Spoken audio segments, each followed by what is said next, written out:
બહુ કમ્પ્લેન બધાની થતી હતી, રાઈટ? આ નિફ્ટીના આટલા મોટા કોમ્પોનન્ટ્સ વિચાર કરો અને એ જ ના ચાલતા હોય તો પછી હવે પરફોર્મન્સ એક્સપેક્ટ કરવું શું?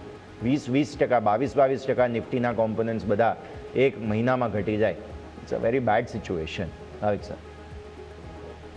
વેલ, એક જોતા આઈ થિંક આ બહુ મોટું સરપ્રાઇઝ ના આવવું જોઈએ, કારણ કે સી બધી એસેટ ક્લાસને આપણે જોઈએ તો એ લોકોનું પીક પીરિયડ આવે છે ને એના પછી કરેક્શન આવે છે. લાસ્ટ સપ્ટેમ્બરમાં આપણે જોયું હતું કે ક્રિપ્ટો કરન્સી હતું બિટકોઇન એનું, એ ઓક્ટોબરમાં આપણે એક મેજર કરેક્શન જોવા મળ્યું પીક પછી.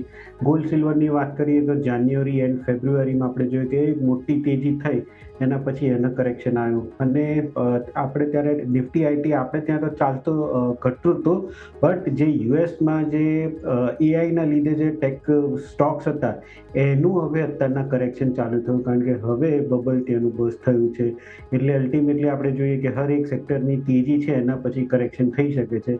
તો અત્યારના એ ચાલુ થયું છે, એટલે આ બહુ મોટું સરપ્રાઇઝ નહોતું, કારણ કે ત્યાં ટેકનો જે બબલ હતો એ બર્સ્ટ તો થવાનો જ હતો.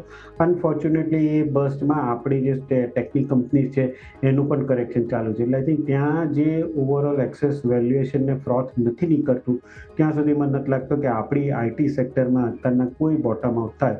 એટલે મને લાગે છે કે જનરલી એક જે કરેક્શન હોય છે એ ઓન એવરેજ આપણે જોઈએ તો 1 મહિનો સુધી ચાલતું હોય છે. પછી કંઈક પ્રાઇસીસ જે હોય છે એ વેલ્યુએશન પ્રમાણે થોડાક સારા દેખાય છે. અત્યારના આપણે 15-20 દિવસ ચાલુ થયું છે ત્યાંથી કરેક્શનનું, એટલે એક્સપેક્ટેડ છે કે આ મંથ એન્ડ અને મે બી માર્ચના પહેલા 5-7 દિવસ સુધીમાં કરેક્શન જોવા મળી શકે, પછી ધીમે ધીમે બોટમ આઉટ થઈ શકે.